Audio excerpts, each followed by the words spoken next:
Hello, and welcome back to Farmyard Care. I'm truly glad you're here today.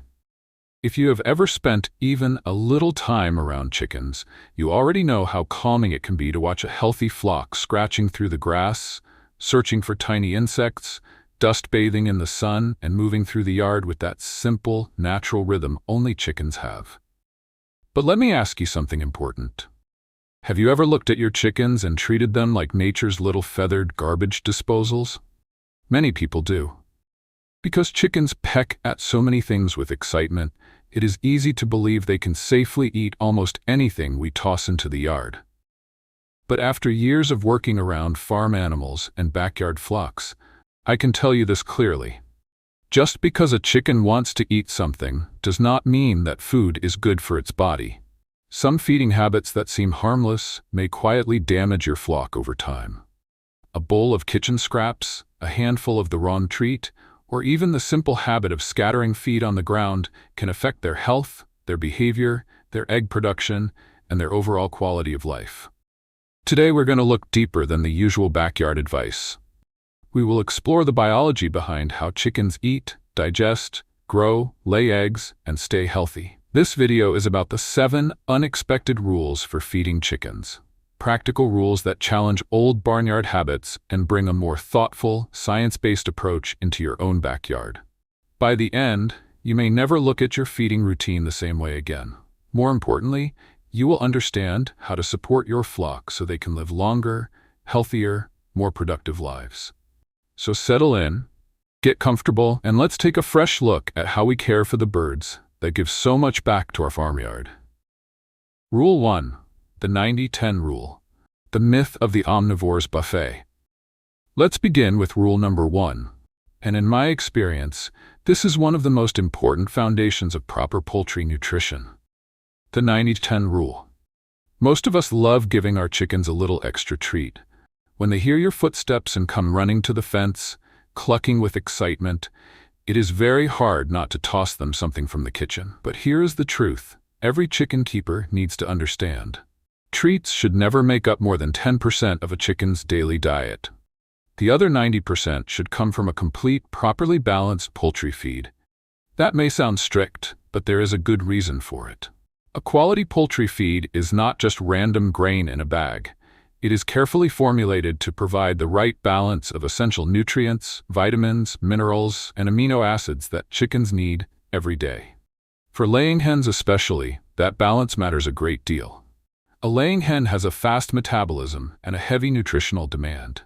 Producing eggs takes real energy and real nutrients. In fact, a hen may need around 4 pounds of good quality feed to produce just 12 eggs. So when we fill her up with bread, pasta, too much fruit, or other high-calorie but low-nutrient scraps, she may feel full before she has eaten enough of her main ration. This is where nutrient dilution becomes a serious problem. The chicken may look full. She may even look plump. But inside, she may slowly be missing the nutrients her body needs to lay well, grow feathers properly, and stay calm and healthy. Over time, this hidden nutritional imbalance can lead to reduced egg production, weak or misshapen eggs, feather picking, and more aggression within the flock. In more serious cases, too many treats can contribute to obesity and a dangerous condition called fatty liver hemorrhagic syndrome. To put this into a simple backyard example, the average laying hen eats only about a quarter pound, or roughly half a cup of complete feed per day. Under the 90-10 rule, that means she should receive no more than about 2 tablespoons of treats daily. That is much less than many people imagine. So the next time you walk toward the coop with a large bowl of kitchen scraps, pause for a moment and ask yourself, am I feeding my chickens for their health? Or am I feeding them because it makes me feel good? Rule 2. The deathly kitchen scraps, the silent assassins. That brings us directly to rule number 2. Since we're talking about treats and kitchen scraps, we need to be honest about something very important. Not all human food is safe chicken food. Some common items sitting in an ordinary kitchen can be extremely dangerous for a flock. Let's start with the foods that should stay completely off the menu. First, avocados. The green flesh is often considered less risky, but the skin, leaves, and pit contain a natural toxin called persin. Person is especially dangerous for birds. It can cause labored breathing, a rapid heartbeat, heart damage, and in some cases, sudden death. Second, green potatoes and green tomatoes. Potatoes may seem harmless, but when they are exposed to light and turn green, they can produce solanine, a toxic compound found in the nightshade family. For chickens, green potato skins or unripe green tomatoes can cause severe digestive and nervous system problems, paralysis, and even death. The most dangerous part is that solanine is heat stable. That means boiling, baking, or cooking green potatoes does not reliably remove the toxin. If the potato is green, it should not go to your chickens. Third, raw or dried beans. Raw beans, especially kidney beans, contain a lectin called phytohemagglutinin. This compound can cause red blood cells to clump together in a process known as hemagglutination. Even a few raw beans can make a chicken seriously ill very quickly, and in severe cases, death can happen within a short time. Beans must be soaked for at least 5 hours and boiled rapidly for about 30 minutes before they are considered safe. Finally, keep chocolate away from chickens. It contains theobromine, which can cause seizures and heart problems. Also, never feed moldy, rotten, or spoiled food.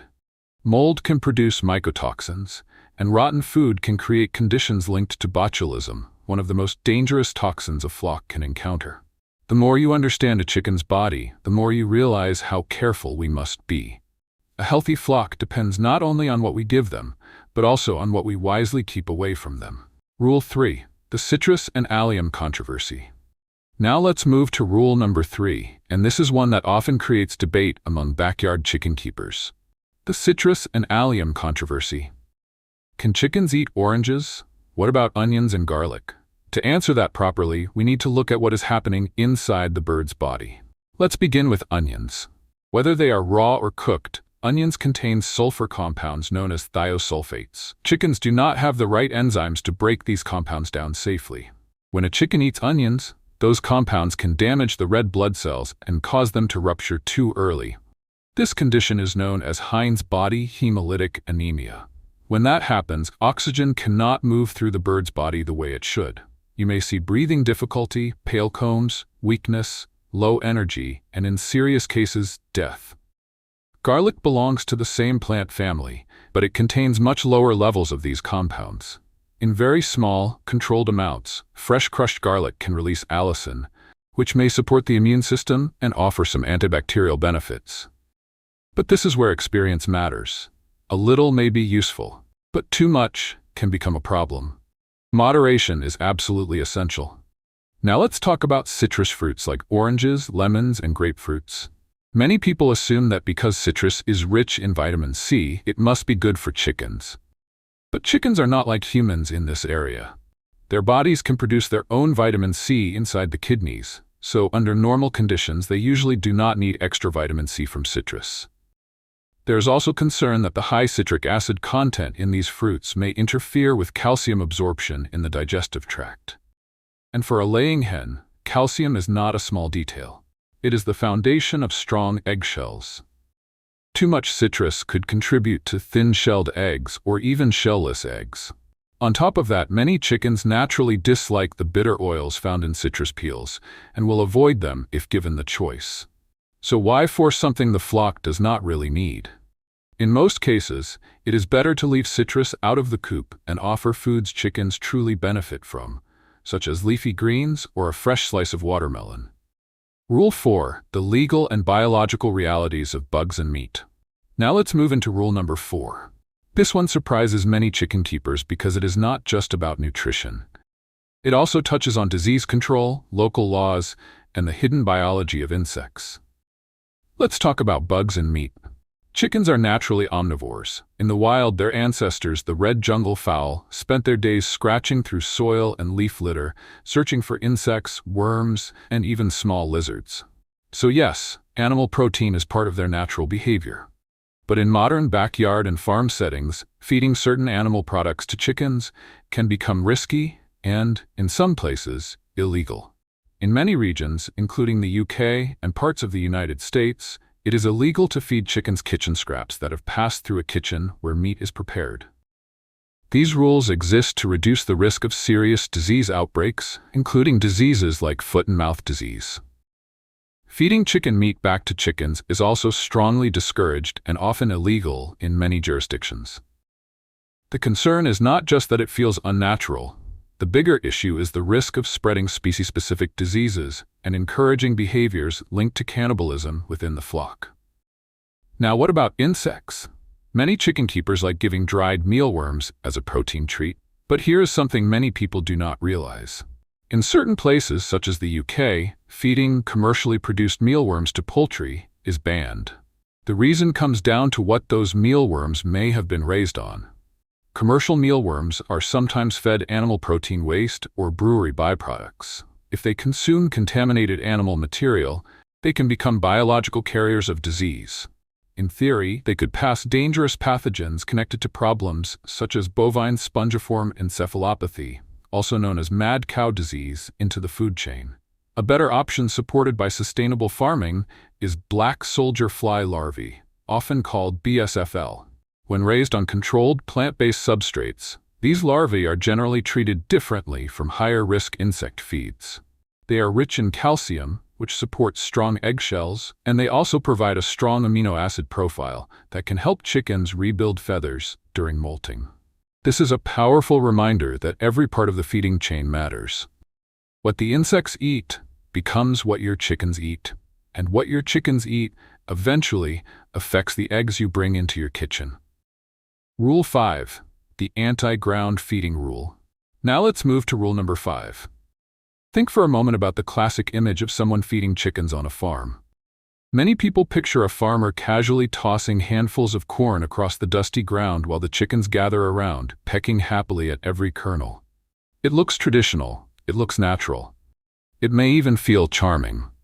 But in real flock management, feeding chickens directly on the ground is one of the habits that can create serious problems. Rule number 5 is the anti-ground feeding rule. When you throw feed onto the dirt, especially inside a small coop or a confined run, you are mixing clean, valuable feed with droppings, mud, bacteria, and whatever else is sitting on that surface. That can quickly become a disease cycle. When chickens eat feed contaminated with feces, they increase their risk of internal parasites and coccidiosis, a highly contagious intestinal disease caused by protozoan parasites. Coccidiosis can spread fast through a flock, and in severe cases it can be deadly. There is another risk many keepers do not think about. Chickens explore everything with their beaks. If they are pecking feed from the ground, they may accidentally swallow small sharp objects such as nails, screws, staples, or bits of metal left in the yard. Veterinarians often refer to this as hardware disease. These objects can damage or puncture the gizzard and cause a slow, painful decline. Feeding on the ground also wastes a lot of feed. Chickens scratch it into the soil, step on it, and leave much of it behind. That leftover feed then attracts mice and other pests to the coop. The solution is simple, but it makes a big difference. Raise the feed off the ground. Use a proper trough, tray, or hanging feeder. Ideally, the feeder should sit about level with the chickens' backs. This height helps prevent them from scratching feed out with their feet, reduces spillage, keeps the feed cleaner, and helps break the cycle of disease. Sometimes one small change can improve the entire flock environment. By lifting their food just a few inches off the dirt, you are giving your chickens cleaner feed, safer eating conditions, and a much better standard of daily care. Rule 6. The thermal metabolic sink. Feeding for the weather. Now let's step into a more advanced part of poultry care with rule number 6, the thermal metabolic sink, or more simply, feeding according to the weather. Chickens are homeothermic animals, which means their bodies work to maintain a steady internal temperature of around 105 to 107 degrees Fahrenheit, or about 40.6 to 41.7 degrees Celsius. But unlike humans, chickens do not sweat. They are also covered in insulating feathers, almost like they are wearing a permanent down jacket. Because of that, weather has a major effect on how they handle food. Digestion itself produces internal heat. Every time a chicken processes feed, especially heavier grains, the body generates warmth through a thermogenic process. In winter, this can work in our favor. During cold weather, offering high-carbohydrate grains such as cracked corn in the late afternoon or evening can help support the flock through the night. As the corn sits in the gizzard and is slowly ground down, it creates a gentle source of metabolic heat while the birds are roosting. But in hot weather, that same digestive heat can become dangerous. When temperatures rise above 85 degrees Fahrenheit, or about 30 degrees Celsius, heavy digestion adds to the bird's heat load. If the chicken cannot release that heat fast enough, the risk of heat stress or even fatal heat stroke increases. In hot climates, a smarter strategy is to avoid heavy feeding during the hottest part of the day, often between 10 a.m. and 4 p.m. Instead, focus feeding times in the cool early morning and the cooler evening. This allows the birds to eat and digest when their bodies are under less heat pressure. During heat waves, wet feeding can also be very useful. Mixing their regular feed with water to create a soft mash helps in two ways. It increases water intake, which chickens badly need in extreme heat, and it softens the feed so it is easier for them to consume and process. This is not about making chicken care complicated. It is about learning to work with the bird's biology. When you match feeding time and feeding style to the weather, you help your flock stay healthier, more comfortable, and more resilient in both winter cold and summer heat. Rule 7. The strict separation of grit and calcium. Finally, we come to rule number 7, and this is one of those rules where a simple misunderstanding can quietly lead to serious, permanent damage. Grit and calcium must be kept separate. To understand why, we need to look briefly at how a chicken digests food. Chickens do not have teeth. They swallow food whole. That food first moves down the esophagus into a storage pouch called the crop. From there, it passes into the proventriculus, where digestive acids begin their work, and then it moves into the gizzard. The gizzard is an incredibly strong, muscular organ. In many ways, it acts like the chicken's teeth. But it cannot grind tough greens, grains, seeds, or fibrous materials by itself. It needs help from insoluble grit, which is made up of small, hard, indigestible stones such as granite or flint. When a chicken picks up grit, those tiny stones stay in the gizzard and help crush food into smaller pieces. Without enough grit, especially for birds that forage or eat whole grains and greens, food may not break down properly. That can lead to poor digestion, discomfort, and even painful impaction. Now, calcium is a completely different matter. Calcium is not for grinding food. Calcium is for egg production. A laying hen needs a large amount of calcium to form strong eggshells. In fact, a hen can draw on a significant portion of her own skeletal calcium reserve just to build one shell. To help her replace that calcium, we commonly provide soluble calcium, usually in the form of crushed oyster shells. But here is the important rule. Never mix oyster shells directly into the daily feed. The reason is simple. Not every bird in the flock has the same calcium requirement. You may have active laying hens, but you may also have roosters, young growing birds, or older hens that are no longer laying. If those birds are forced to eat high calcium feed every day, their bodies may not be able to process the excess properly. Too much calcium, especially for roosters and young birds, can build up in the kidneys and contribute to urolithiasis, or kidney stones. Over time, this can cause permanent kidney damage and shorten the bird's life. The safest method is to offer crushed oyster shell in a separate dish, away from the regular feed. A laying hen has a remarkable instinct for what her body needs. When she needs extra calcium for egg production, she will take it. Roosters, chicks, and birds that do not need it will usually leave it alone. Give your chickens the right tools in the right places, and their natural wisdom can do the rest. Conclusion. And there you have it, the 7 unexpected rules for feeding chickens. We have looked at the importance of the 90-10 feeding balance, the hidden danger of certain kitchen scraps, the truth about citrus, onions, garlic, bugs, and meat, the risks of feeding directly on the ground, the value of adjusting meals to the weather, and the need to keep grit and calcium separate. Raising chickens is not just about throwing scraps into the yard and hoping for the best. It is a daily partnership with nature. The more we understand how chickens eat, digest, regulate heat, build eggshells, and protect their own bodies, the better we can care for them. When we feed them properly, we are not only improving egg production, we are supporting stronger bodies, calmer behavior, healthier feathers, cleaner coops, and a flock that can truly thrive. Good chicken keeping comes down to observation, consistency, and respect for the bird's biology. When we take the time to understand what our chickens really need, they reward us in more ways than just eggs. They bring life, movement, beauty, and purpose to the farmyard every single day. Now, I would love to hear from you. Which of these feeding rules surprised you the most? Have you ever noticed your chickens refusing certain foods on their own, or do they have a favorite healthy treat they always come running for? Share your experience in the comments, because every flock teaches us something new. If this helped you see chicken feeding in a clearer way, please like the video, share it with another chicken keeper, and subscribe to Farmyard Care for more practical lessons on farming, gardening, and caring for the animals that make our homesteads feel alive. Until next time, keep observing, keep learning, and keep caring for your farmyard family. See you in the next video.